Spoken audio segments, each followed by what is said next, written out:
entender esta historia tenemos que ir algo atrás en el tiempo, concretamente hasta el nacimiento del Estado de Israel en el 1948. Por entonces, Israel iba sobrado de enemigos, que básicamente eran todos los países árabes de su alrededor. Hablamos de países como Egipto, Jordania, Siria o Irak. Sin embargo, por aquel entonces Irán no estaba entre la nómina de los mayores enemigos de Israel. De hecho, bajo el reinado del Shah Mohammad Reza Pahlavi, Irán mantenía una postura neutral o incluso cordial hacia el nuevo Estado judío. Y es que aquí se cumplía eso de que el enemigo de mi enemigo es mi amigo. Y lo que ocurría era justo eso, que ambos países compartían enemigos. Sin embargo, estas relaciones comenzaron a resquebrajarse con el tiempo, especialmente a medida que los vientos políticos en Irán empezaron a cambiar. La población iraní, cada vez más descontenta con el autoritarismo del Shah y su proximidad a Occidente, comenzó a gravitar hacia los llamados revolucionarios, liderados por el ayatolá Ruhollah Khomeini. Sin embargo, de la noche a la mañana todo cambió. En 1979, la población iraní, harta del autoritarismo y la corrupción del Shah y su gobierno, estalló y se inició una revolución islámica, en la que los ayatolás tomaron el poder proclamando la República Islámica de Irán. ¿Y quiénes eran los ayatolás? Pues clérigos chiitas de alto rango que rechazaban la occidentalización de la sociedad iraní y buscaban la vuelta a las leyes islámicas tradicionales. Aquí es importante entender que el Shah era aliado de Estados Unidos. ¿Quién nos lo iba a decir a día de hoy? Que Irán pudiese ser aliada de Estados Unidos, Pero sí, lo era. Y claro, eso es algo que los ayatolás no estaban dispuestos a consentir. Así que lo dicho, los ayatolás, liderados por el famosísimo Khomeini, echaron al Shah, tomaron el poder y cambiaron Irán por completo, instaurando una teocracia. Khomeini adoptó una postura abiertamente hostil hacia Israel, marcando un giro de 180 grados en la política exterior iraní. Este cambio no fue solo retórico, se tradujo en acciones concretas, como el cierre de la embajada israelí en Teherán y la apertura de una embajada palestina.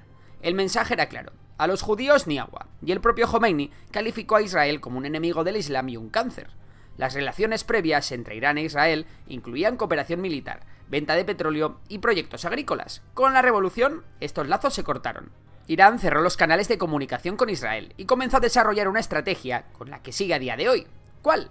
Muy sencillo: financiar y apoyar a todo aquel que quiera hacerle daño a Israel. De esta forma, Irán se volcó en apoyo a movimientos y grupos opuestos a Israel, como la Organización para la Liberación de Palestina, la OLP, y más tarde a Hezbollah en el Líbano, con quien Israel libró una guerra en 2006. Irán también apoyó a Hamas y a la Yihad Islámica en Gaza, con quien Israel lleva a palos desde la primera intifada a finales de los 80, o al régimen de Bashar al-Assad en Siria. De hecho, el capítulo de Siria merece un vídeo aparte, ya que allí Irán ha tenido y tiene tropas desplegadas en el país apoyando al régimen de Bashar al-Assad contra los grupos rebeldes y extremistas. Israel ha realizado numerosos ataques aéreos en Siria, dirigidos contra fuerzas iraníes y de Hezbollah, con el objetivo de evitar que Irán establezca un corredor terrestre hacia Líbano y posicione armamento avanzado cerca de sus fronteras. Por su parte, Israel no se ha quedado de brazos cruzados. Aparte de intentar debilitar a los grupos proxys iraníes en toda la región lo máximo posible, Israel también ha recurrido a la guerra sucia contra Irán, haciendo todo lo posible por debilitar al régimen de los ayatolás. De hecho, Israel ha sido acusado de apoyar a grupos opositores dentro de Irán y sus alrededores. Otro campo de batalla ha sido la guerra cibernética y el espionaje, con ambos países lanzando ciberataques contra infraestructuras críticas y sistemas de información del otro. Pero si hay algo que ha provocado tensiones por encima del resto de cosas, ha sido el programa nuclear iraní. Cosa entendible después de las múltiples ocasiones en las que el líder supremo de Irán, el ayatolá Ali Khamenei, ha dicho que Israel será destruido. El caso es que durante este siglo Irán ha avanzado bastante en el enriquecimiento de uranio, y parece que, aunque es posible que aún no las tenga, Irán sí que está muy cerca de poder producir armas nucleares. Israel y Occidente han tratado por todos los medios de parar este programa nuclear, aplicando severas sanciones contra Irán e incluso retrasándolo varios años mediante un virus informático conocido como Stuxnet, que se cree que fue conjuntamente desarrollado entre Israel y Estados Unidos. Además, Israel también ha sido acusado por Irán de estar detrás del asesinato de varios científicos nucleares iraníes a lo largo de los años. Estos asesinatos, llevados a cabo mediante bombas, disparos y un largo etcétera, también han podido retrasar el programa nuclear iraní. Por último, y no por ello menos importante, también ha habido reportes de explosiones y actos de sabotaje dentro de Irán que han afectado a su infraestructura nuclear y militar. Por ejemplo, en julio de 2020, una explosión dañó significativamente la instalación de enriquecimiento de uranio de Natanz, en Irán. Aunque Israel no confirmó su participación, es muy posible que Tel Aviv estuviese detrás. Así que entre unas cosas y otras, a medida que ha ido pasado el tiempo, las relaciones entre Irán e Israel han ido a peor. Pero venga, sé que estáis aquí porque queréis enteraros de qué leches ha pasado esta vez. ¿Por qué Irán ha bombardeado suelo israelí? Pues para saber eso, nos tenemos que ir una vez más al día 7 de octubre de 2023, momento en el que Hamás realizó su ataque a Israel, en el que murieron al menos 1.200 israelíes y en el que varios centenares de civiles fueron tomados como rehenes. Como todos a estas alturas sabéis, el primer ministro israelí, Benjamin Netanyahu, respondió a este ataque con mano de hierro, iniciando una campaña de bombardeos y una ofensiva terrestre contra Hamás en Gaza, que sí, ha golpeado muy duro a la organización, pero también ha provocado una masacre entre la población civil y la destrucción de gran parte de los edificios e infraestructuras de la Franja de Gaza.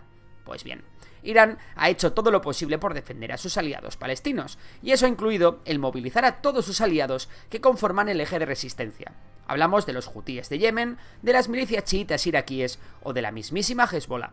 Así que, sin atacarse directamente, la tensión entre Israel e Irán ha aumentado hasta cotas inimaginables desde hace unos meses. Recordemos que Irán está gobernada por una dictadura teocrática y que Israel tiene el gobierno más ultranacionalista y extremista de las últimas décadas. Pues bien, esta especie de pacto no escrito, de no atacarse directamente, cambió el 1 de abril de 2024, cuando la aviación israelí bombardeó un edificio anexo a la embajada iraní en Damasco, en un momento en el que se celebraba una reunión militar de máximo nivel. El ataque dejó 16 muertos. Como es lógico, tras el ataque y la muerte del querido general iraní, los ayatolás prometieron venganza, y finalmente Irán acabó respondiendo. La respuesta fue un ataque coordinado con Hezbollah y los hutíes, en el que desplegaron misiles y drones dirigidos hacia varias instalaciones estratégicas israelíes. La mayoría de estos proyectiles fueron interceptados por los sistemas de defensa aérea israelí. El gobierno de Netanyahu respondió sin cebarse demasiado, atacando 3 objetivos cerca del aeropuerto internacional de Isfahán, incluyendo un radar del sitio nuclear de Natanz.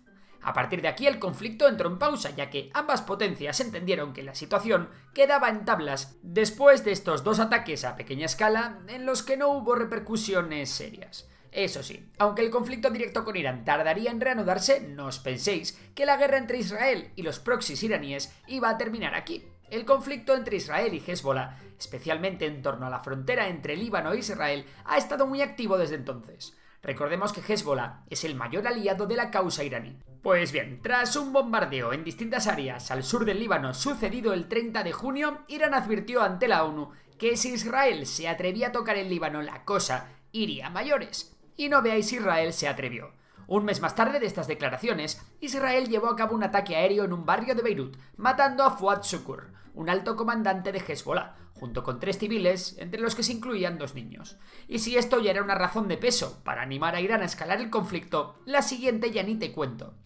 Ismail Haniyeh, líder de Hamás, fue abatido por un ataque israelí mientras se encontraba en Teherán. Este ataque no es un golpe tan duro a nivel organizativo para Hamás, puesto que su estructura no es muy jerárquica, pero sin duda es un enorme golpe a nivel psicológico. Y ya no solo para Hamás, sino también para Irán, que no ha podido defender a un aliado de tal magnitud en su propio territorio.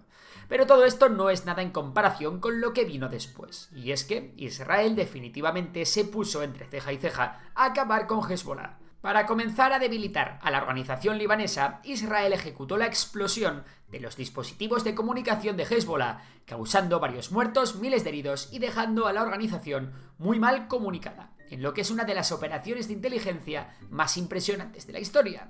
El siguiente paso por parte de Israel fue la eliminación de la cúpula de Hezbollah, incluyendo a su histórico líder Hassan Nasrallah, que llevaba dirigiendo la organización desde los años 80 y que era una persona muy querida por el régimen iraní en general y por el ayatolá Jamenei en particular.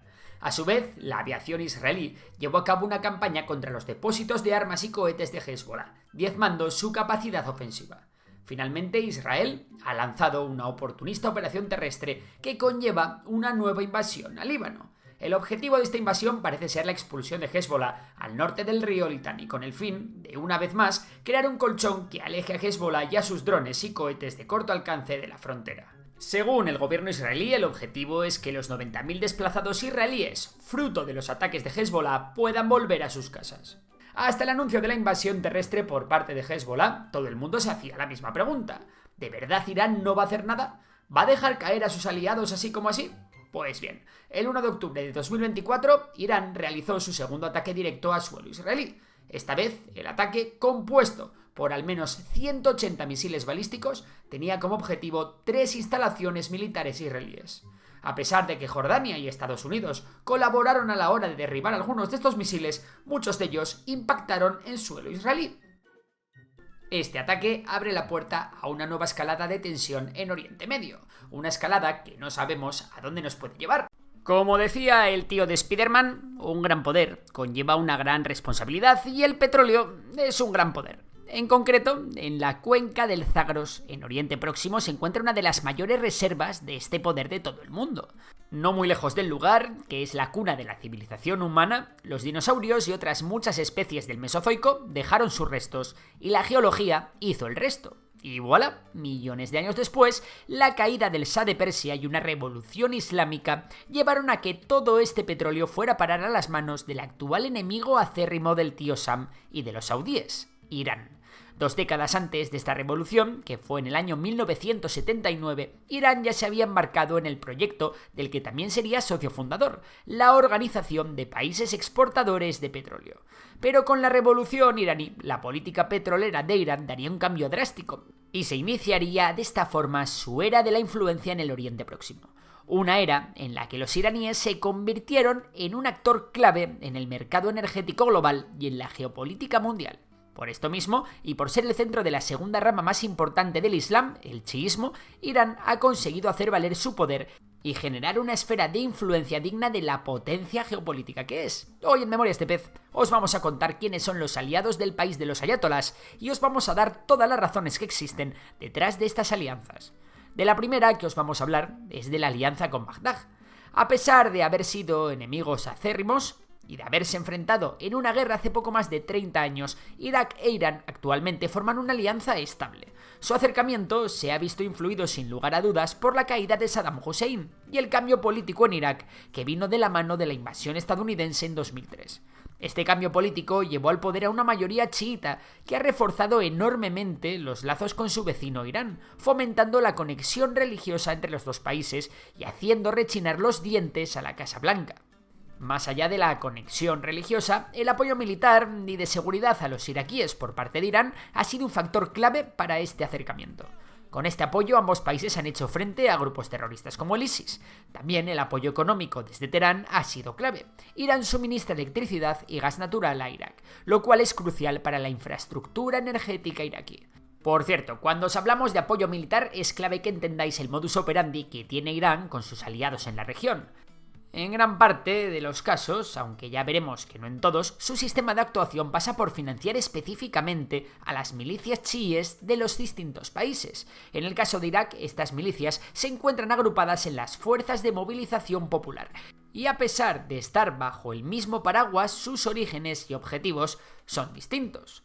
Por ejemplo, las brigadas Badr son las más profesionales a nivel militar y se caracterizan por su cercanía con Irán y su labor política en el Parlamento iraquí. Por otro lado, también tenemos a Kataib Hezbollah, con una postura antiestadounidense muy marcada y también financiadas por Irán. El tercer grupo aliado de Irán es a Saif al-Halak, un partido político chií iraquí con un grupo paramilitar activo en la insurgencia iraquí y en la guerra civil siria. Pero si hay un grupo militar chiita del que tenemos que hablar en esta historia, ese es Hezbollah. Es en el Líbano donde encontramos uno de los aliados más fieles de los ayatolás, un grupo que recibe financiación, formación militar y suministro de armas directo desde Teherán. El grupo cuenta con un arsenal de decenas de miles de cohetes y misiles y miles de combatientes altamente entrenados. Hezbollah, que fue fundada en Líbano a principios de la década de 1980, ha evolucionado desde un movimiento de resistencia armada contra la ocupación israelí del sur del Líbano hasta convertirse en un actor político y militar de primer orden en el país y en la región. Y sí, amigos, como buenos aliados de Irán, Israel sigue siendo su principal objetivo. Por supuesto, si eres enemigo de Israel es muy probable que te conviertas en aliado de Irán. A pesar de que Hamás decidió apoyar a los opositores sirios en la primavera árabe de 2011, cosa que no gustó nada en Teherán, en la última década la situación particular de la Franja de Gaza ha hecho que el grupo islamista y Teherán hayan fortalecido sus vínculos. Y por supuesto, con el inicio de la guerra entre Israel y Hamás, todo se ha polarizado aún más. Y dentro de esta política de bloques de Oriente Medio, Hamás e Irán se han estrechado fuertemente la mano. Esta relación no deja de tener sus contradicciones, ya que mientras que los iraníes son chiitas, el grupo palestino profesa el sunismo. Además de Hamás, otros grupos armados palestinos, como la Yihad Islámica, también suní, o el FPLP, han recibido el apoyo de Irán. Otro grupo que forma parte de la amplia red de milicias armadas que apoya a Teherán es el de los hutíes en Yemen. Estos durísimos combatientes del desierto son un grupo rebelde de la región de Saada, en el norte de Yemen, y pertenecen principalmente a la comunidad saidí, que es una rama del Islam chiita. Allí, en un país donde se vive una de las peores crisis humanitarias, Arabia Saudí e Irán tienen montado un enorme tablero de juego donde los últimos han provisto de apoyo logístico y asesoramiento a los hutíes, además de expresarles su apoyo diplomático y político. A pesar de todo esto, la vinculación de los hutíes con Irán es mucho menos directa que la que estos tienen con otros grupos proxy como Hezbollah o las milicias iraquíes, a pesar de que los intereses de ambos, hutíes e Irán, están enormemente alineados. El conflicto político de los milicianos saidíes tiene sus propias raíces y estos actúan con autonomía. Y por cierto, hay una cosa que comparten todos estos países y milicias de las que os hemos hablado: el apoyo y entrenamiento de tropas mediado por una unidad de élite de los cuerpos de la Guardia Revolucionaria Islámica iraní, la Fuerza Quds. La Fuerza Quds no es otra cosa que un grupo militar especializado en prevenir intervenciones extranjeras en Irán y realizar operaciones extraterritoriales para expandir la influencia política de Irán. Ganó notoriedad internacional bajo el liderazgo del general Qasem Soleimani, quien la dirigió desde 1998 hasta que fue abatido en un bombardeo tras un ataque orquestado por los Estados Unidos. Por cierto, más allá de la frontera oriental iraní, Teherán también cuenta con milicias chiitas aliadas que han surgido, en parte, como respuesta a los grupos extremistas suníes. Un ejemplo de ellas son los Fatemiyón, un grupo que ha luchado en Siria en apoyo del régimen de Bashar al-Assad y que se cree que ha sido organizado y financiado por las fuerzas Quds de Irán. Eso sí, con la llegada al poder de los barbudos, estos grupos chiíes lo van a tener mucho más crudo. ¿Y sabéis qué país tiene una de las mayores poblaciones chiitas del mundo? Pakistán. En comparación con el resto de la población suní del país son casi nada, pero claro, Pakistán es un país con una población enorme. Allí opera la Brigada Zainevillón, que también está compuesta de chiíes afganos. El grupo ha luchado en Siria contra grupos rebeldes suníes y el Estado Islámico, el ISIS, y su participación está en línea con Irán, al igual que las Fatemiyón. Además de este eje de resistencia del que forman parte Siria, Irak, Hezbollah, Hamás, los hutíes y todos estos, también existen otros estados que han mostrado de forma menos directa su cercanía con Irán en distintas ocasiones. Volviendo otra vez al dogma de que el enemigo de mi enemigo es mi amigo, Qatar se ha convertido en una pieza fundamental para la geopolítica de los iraníes, y está logrando convertirse en una fuerza bisagra neutral capaz de desequilibrar el tablero regional y además sacar provecho de ello.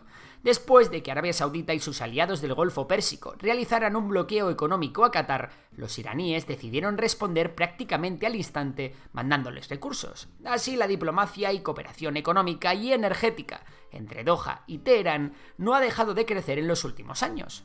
Venga, salimos ya de Oriente Próximo para hablar de una de las alianzas que todos estabais esperando: Rusia. Como ya sabéis, Irán y Rusia son dos países bastante alineados en su política exterior. Comparten enemigos, como Estados Unidos y la OTAN, y también comparten aliados, como Siria. Además, ambos países cooperan enormemente en seguridad y defensa, y Rusia apoya el programa nuclear iraní.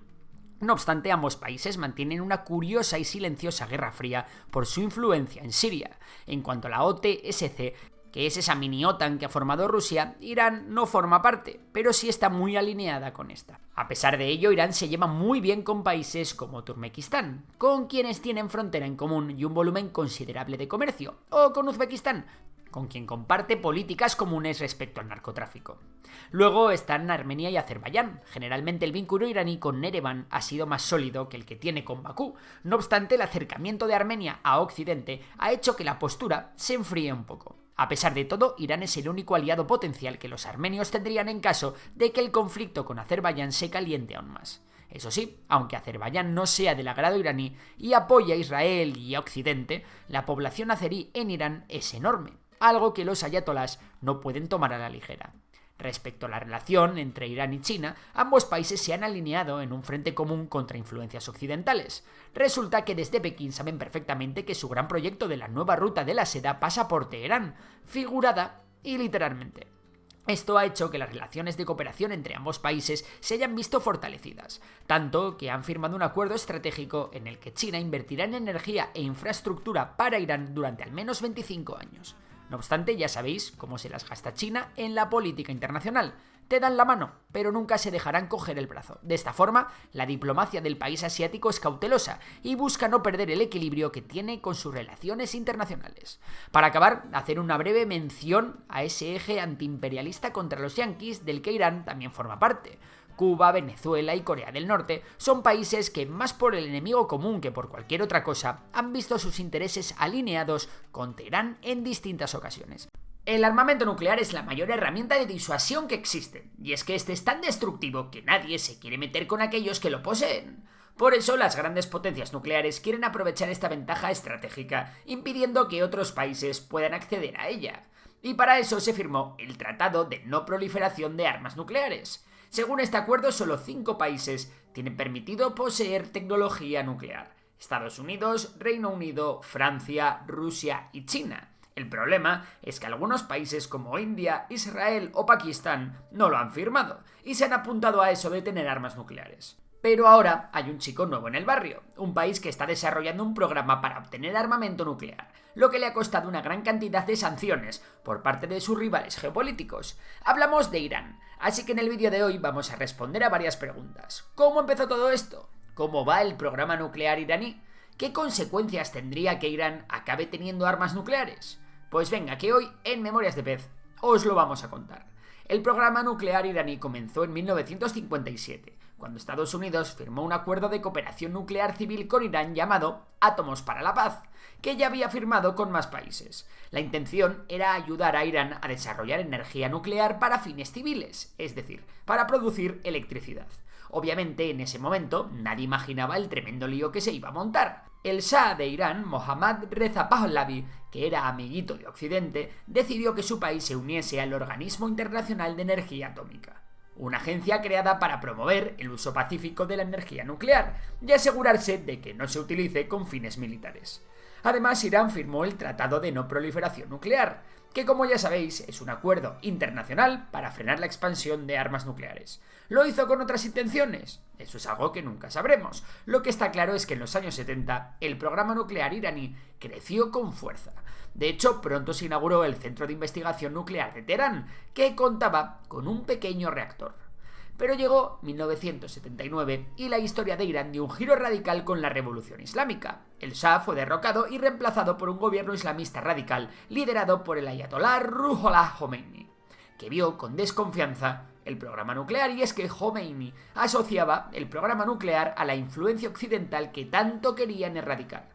En los primeros años del régimen decidió poner stop a gran parte del desarrollo nuclear. Sin embargo, la posterior guerra contra Irak les hizo darse cuenta de que necesitaban reforzar sus capacidades defensivas. Y volvieron a pensar en el programa nuclear. ¡Qué casualidad! Con la ayuda de China se abrió un centro de investigación nuclear en Isfahán, que no pasó desapercibido en Washington. Preocupado de que pudieran acabar obteniendo armas nucleares, el presidente Bill Clinton decidió tomar cartas en el asunto, firmando una ley que castigaba a cualquiera que echase una mano a los iraníes. El gran punto de inflexión llegó en 2003, cuando el director del Organismo Internacional de la Energía Atómica, Mohammad El-Baradei, visitó Irán. En ese momento Irán no quiso firmar un acuerdo que permitiera a los inspectores entrar más rápido y sin tantas trabas, lo que hizo que muchos sospechasen de que estaban intentando fabricar armas nucleares. Aunque el Organismo Internacional de la Energía Atómica dijo que en general Irán cumplía con el Tratado de No Proliferación, los inspectores encontraron rastros de uranio muy enriquecido en Natanz. Y vamos a hacer aquí una pausa para explicar un par de cosillas. El uranio se utiliza en reactores nucleares para generar energía, pero cuando se enriquece puede ser convertido en material para armas nucleares. El uranio natural contiene solo alrededor del 0,7% de uranio 235, el isótopo necesario para la fisión nuclear. Para fines militares se requiere un enriquecimiento del 90% o más. Por lo tanto, el nivel de enriquecimiento del uranio es crucial. Volviendo al tema, Irán aseguró que los rastros de uranio enriquecido se debían a equipos contaminados que habían comprado fuera. Pero ya era tarde, las dudas ya habían surgido en todos sus rivales geopolíticos. A finales de 2003, Irán decidió detener el enriquecimiento de uranio para bajar un poco la presión y firmó el protocolo adicional del Tratado de No Proliferación Nuclear, permitiendo más inspecciones en sus instalaciones. El siguiente escándalo llegó cuando Abdul Qadir Khan, el padre del programa nuclear de Pakistán, confesó que había ayudado a Irán a conseguir tecnología para enriquecer uranio. A partir de ahí, con la careta ya quitada, Irán no perdió el tiempo y retomó el enriquecimiento. En 2009 las alarmas se dispararon. Un informe del Instituto para la Ciencia y la Seguridad Internacional reveló que Irán ya tenía suficiente uranio poco enriquecido como para fabricar una bomba nuclear.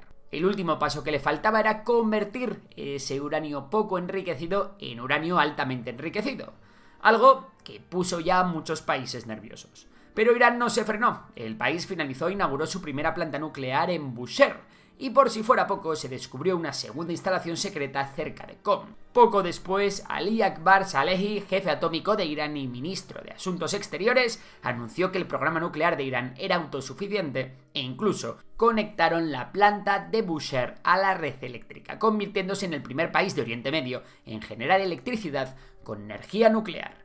Pero la cosa se complicó más en 2012. Irán comenzó a enriquecer uranio en su instalación de Fordo, alcanzando niveles de pureza del 27%. Esto puso a medio mundo en alerta. La Unión Europea respondió con un embargo total sobre el petróleo iraní, y más sanciones se aplicaron desde todas las esquinas del mundo. A pesar de varias negociaciones, no se logró ningún acuerdo que frenara el avance nuclear de Irán.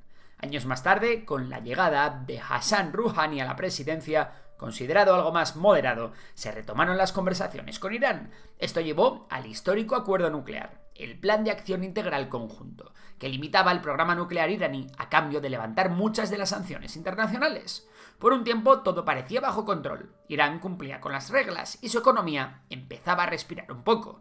Pero en 2018 todo cambió cuando Donald Trump retiró a Estados Unidos del acuerdo y reinstauró fuertes sanciones contra Irán, poniendo el pacto en la cuerda floja. Irán no se quedó de brazos cruzados. En represalia, el régimen de los ayatolás empezó a incumplir algunos puntos del acuerdo, enriqueciendo uranio más allá de lo permitido. En 2020, el asesinato de su principal científico nuclear, Mohsen Fakhrizadeh, dio un golpe duro a Irán, aumentando el sentimiento antioccidental y reforzando su determinación de avanzar hacia la autosuficiencia nuclear. Con la llegada de Joe Biden a la presidencia de Estados Unidos en 2021, el enfoque hacia Irán volvió a cambiar. Biden estaba dispuesto a revivir el acuerdo nuclear y retomó las negociaciones con Irán. Las conversaciones en Viena avanzaban a paso lento, mientras Irán seguía enriqueciendo uranio, llegando al 60%. Para 2023, las alarmas sonaban cada vez más fuerte, y más cuando el Organismo Internacional de Energía Atómica informó de que había encontrado uranio enriquecido al 83,7% en Irán. Aún así, la intención de reforzar el acuerdo estaba sobre la mesa para ambos países. Sin embargo, todo cambió con el reciente conflicto de Oriente Medio, reavivado el 7 de octubre de 2023 con el ataque de Hamas a Israel.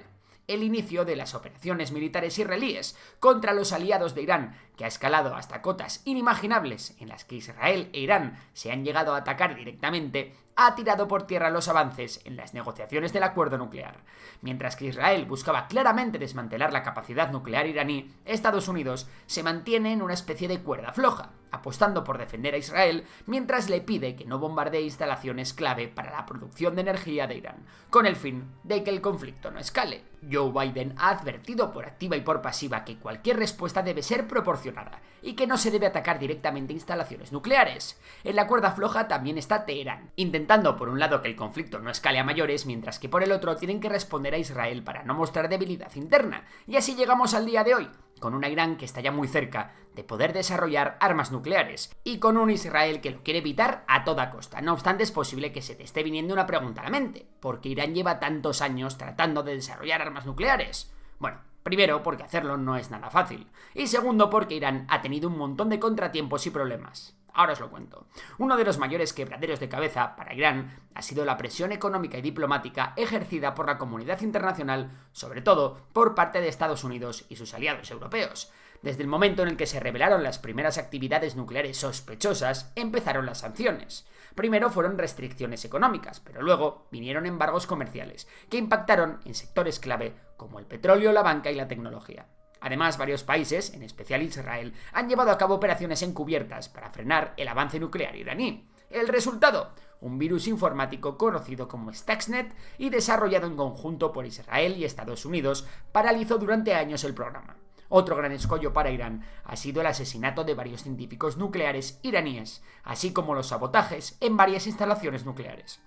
Y por otro lado, dentro de Irán, la cuestión nuclear ha sido una fuente de división. Por un lado están los conservadores, que ven el programa como una cuestión de orgullo nacional y soberanía. Y luego están los reformistas, quienes prefieren ceder un poco en las negociaciones para aliviar la carga económica que suponen las sanciones internacionales. Pero si consigue superar estas barreras e Irán logra desarrollar armas nucleares, ¿qué consecuencias tendría que Irán desarrolle armamento nuclear? Es probable que otros países de la región, como Arabia Saudí, Egipto o Turquía, se sientan obligados a seguir el mismo camino para mantener el equilibrio de poder en la región, o dicho de otra manera, podría desencadenar una guerra armamentística nuclear en la región. Un Irán con armas nucleares pondría a Israel en una situación de máxima alerta y le haría perder al país hebreo una de sus principales ventajas estratégicas. Tener la capacidad de producir armas nucleares fortalecería la posición de Irán como potencia regional y le daría una herramienta poderosa de disuasión frente a sus enemigos. Además, el Tratado de No Proliferación Nuclear podría perder credibilidad. Países que han renunciado a desarrollar sus propios programas nucleares como Japón, Corea del Sur o Brasil podrían reconsiderar esa decisión si ven que el tratado no es eficaz para contener a estados considerados como una amenaza. Además, Irán tiene las cuartas reservas de petróleo más grandes del mundo y las segundas de gas natural. Con armas nucleares, Irán tendría más libertad para desafiar las sanciones económicas, lo que podría alterar el mercado energético global. Y por último, la mayor preocupación es que un Irán nuclear podría aumentar los riesgos de una guerra nuclear accidental o deliberada en Oriente Medio. ¿Y vosotros qué pensáis acerca del programa nuclear iraní? Venga, os leemos en los comentarios. ¿Puede entrar Estados Unidos en un conflicto directo con Irán en los próximos años? La victoria de Donald Trump ha generado una gran cantidad de preguntas en materia geopolítica. En este vídeo abordaremos cómo han sido las relaciones entre Irán y Estados Unidos durante el primer mandato de Trump, todo con el objetivo de comprender qué nos puede deparar el futuro. ¿Cuál fue la relación entre Trump e Irán durante su primer mandato? ¿Qué ocurrirá en el segundo mandato? ¿Qué piensa Irán de todo esto? Pues venga, vamos a ello. Vamos a comenzar remontándonos al primer mandato de Trump, pues la forma en la que se manejó la situación con Irán nos puede dar pistas sobre el camino que elegirá tomar a partir de ahora. El primer momento trascendental en este sentido lo encontramos en 2018, con la retirada de Estados Unidos del Tratado Nuclear Iraní. El Tratado Nuclear Iraní fue uno de los logros de los que la administración Obama se sentía más orgullosa. 5 años de trabajo conjunto con Irán y otros estados dieron lugar a un texto en el que se eliminaban una enorme cantidad de sanciones a Irán a cambio de que éste desmantelara gran parte de su programa nuclear y permitiera someter a exigentes investigaciones las partes que permanecieran en funcionamiento. A Trump este tratado no le hacía ni pizca de gracia, llegando a tacharlo de tratado unilateral que no debería haberse firmado jamás de los jamases. De hecho, Trump intentó repetidamente salir de este acuerdo, pero miembros de su gabinete le convencieron durante un tiempo de que no lo hiciera. Lo que finalmente inclinó la balanza fue, curiosamente, Corea del Norte. En 2018, Trump tuvo al país asiático en el punto de mira y quiso establecer una política de mano dura contra el régimen de Kim Jong-un. Es en este momento en el que decide demostrar a los norcoreanos que Estados Unidos no se anda con chiquitas poniendo en jaque sus relaciones con Irán. Esto, por supuesto, no hizo ninguna gracia en Irán, pues su efecto no fue solo que Estados Unidos volviera a freír esas sanciones, sino que también disuadió a inversores de otros países de inyectar dinero en su territorio.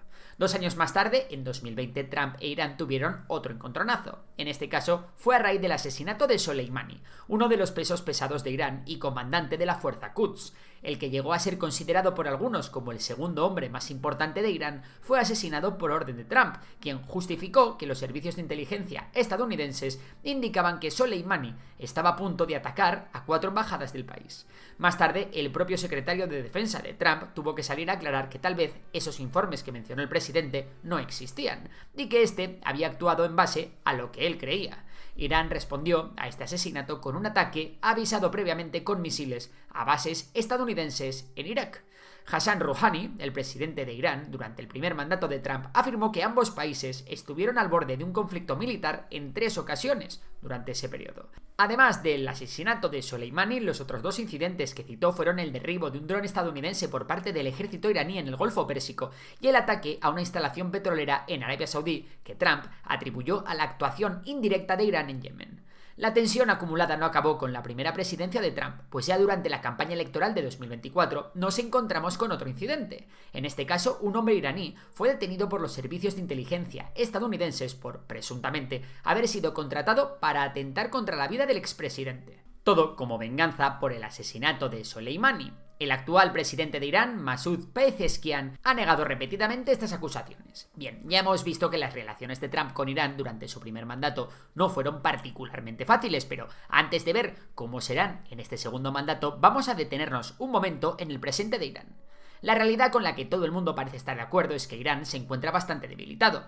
Un Israel envalentonado, con un enorme apoyo de Estados Unidos detrás, ha llegado incluso al extremo de atacar directamente territorio iraní, consiguiendo dañar el sistema de defensa antiaéreo de Teherán. La caída de Bashar al-Assad ha supuesto lo que puede ser el golpe definitivo al llamado eje de resistencia. Siria era el mayor aliado de Irán en la región desde 1979, cuando ayudó al país en su guerra con Irak. Actualmente era clave para que Irán transportara armas a Hamas en Gaza y a Hezbollah en el Líbano. Con el debilitamiento de Hezbollah y Hamas a costa de los conflictos con Israel, Irán todavía puede contar con las milicias iraquíes chiitas y los hutíes de Yemen. En cuanto a su programa nuclear, Irán intentó renegociar reformas al Tratado de 2015 tras la salida de Estados Unidos, pero nunca se terminó por llegar a un acuerdo que pusiera contentas a ambas partes. Irán ha puesto en marcha proyectos para enriquecer uranio, el primer paso para conseguir una bomba nuclear. Las últimas informaciones aseguran que Irán podría tener acceso a una primera versión de un explosivo nuclear en menos de un año, y que en poco más podría ponerlo en la punta de un misil balístico. Por su parte, Israel ha intentado frenar el avance nuclear de Irán a través de diferentes métodos. Uno de ellos fue una estrategia continuada de ciberataques con el nombre clave de Juegos Olímpicos, que buscaba atacar las centrifugadoras nucleares del país. Pero como eso no ha detenido las ambiciones iraníes, Netanyahu ha sugerido repetidamente ataques directos contra puntos clave del programa nuclear iraní. Los 2 sitios clave en este aspecto son las instalaciones de enriquecimiento de uranio de Natanz y el laboratorio de Isfahan. Ambos sitios se encuentran bajo tierra, y debido a esta profundidad Israel necesitaría una potencia armamentística enorme para atacarlos, una potencia que ahora mismo no tiene, pero que sí que Estados Unidos podría darle. Irán, debilitado y arrinconado tanto por las presiones de Estados Unidos como las de Israel, parece buscar refugio en la disuasión nuclear para intentar reforzar su posición en un Oriente Medio inestable y cambiante. Para aumentar este esfuerzo, Irán ha firmado un pacto de colaboración con Rusia a inicios de 2025, en el que ambos acordaron colaboración en materia de seguridad y defensa. Rusia e Irán ya tenían posiciones cercanas, suministrando este último armamento a Rusia para reforzar el frente ucraniano. Ahora bien, ¿qué nos depara el futuro con Trump? Si bien haya aún incertidumbre al respecto, una cosa podemos tener por segura: la relación entre ambos países no va a ser muy amigable, que digamos. Esta idea ha quedado todavía más clara, si cabe, tras el nombramiento por parte de Trump de Marco Rubio como responsable de política exterior. Marco Rubio ha dejado claro que su labor en la Casa Blanca va a estar marcada por unas ganas de bulla similares a las que había durante la Guerra Fría. Si bien la Unión Soviética ya no existe, Rubio ha puesto nombre al que considera el gran enemigo de Estados Unidos en el siglo XXI. El eje de la ira formado por China, Rusia, Corea del Norte y, por supuesto, Irán. Respecto a Irán, esta visión belicista de Rubio contrasta con otras voces dentro del nuevo gabinete de Trump, empezando por su vicepresidente J.D. Vance. Vance ha hablado expresamente en contra de la idea de meter a Estados Unidos en nuevas guerras interminables en Oriente Medio, optando por una política de nuevos acuerdos de los que su país salga enormemente beneficiado. Pero, ojo, que ambas posiciones no son del todo incompatibles. El punto en el que ambas posturas se encuentran es en la llamada diplomacia coercitiva. Esta estrategia, que no es nueva para Donald Trump, se basa en aplicar una fuerte presión de manera constante a un país sin llegar a un conflicto, para acabar llegando a un acuerdo en el que la parte dominante sale beneficiada. La manera más clara con la que Trump puede mostrar la fuerza de Estados Unidos es a través de aumentar su apoyo a Israel para que éste siga poniendo contra las cuerdas a Irán, o incluso hacer una demostración directa de la capacidad militar del país.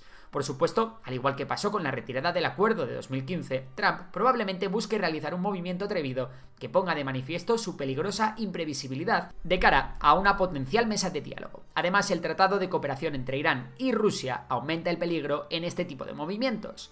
La presión también podría venir por la vía económica, a través de sanciones y especialmente a través de controlar el petróleo que entra en Irán, algo que sería devastador para el país. La pregunta que queda es saber exactamente qué es lo que contendría un supuesto acuerdo empleando esta diplomacia coercitiva. La respuesta no es tan sencilla, porque el tratado de 2015 ya consiguió que Irán cediera el 97% de su uranio, retrasó el desarrollo de centrifugadoras nucleares, que son las máquinas necesarias para enriquecerlo, y permitió la entrada de inspecciones internacionales. Parece que la base de un nuevo acuerdo debería ser algo parecido a eso, pero sin que esta vez viniera acompañado del levantamiento de sanciones, o al menos no de la gran mayoría. Sin embargo, en el escenario en el que nos encontramos, debemos tener en cuenta el papel de Rusia como defensora de los intereses de Irán, y el de Israel, que querrá también su parte del pastel, quien ya ha demostrado en los últimos meses que no es fácil de controlar o disuadir. Como con tantas otras cosas que rodean esta segunda llegada de Donald Trump a la Casa Blanca, la relación con Irán está un poco en el aire. Sin duda, todo parece indicar que la firmeza con la que se quieren encarar las relaciones internacionales también será el protagonista en un Oriente Medio muy distinto al que dejó el presidente estadounidense en 2020. Está por ver cómo se materializan, en actos concretos, todas las ideas y nombramientos que Trump lleva encadenando desde que ganó las elecciones el 5 de noviembre. ¿Desplegará toda su fuerza militar contra el eje de la ira para hacer a América grande otra vez? ¿Será todo parte del arte del trato? Parece que aún tendremos que esperar para dar respuesta a todas estas preguntas.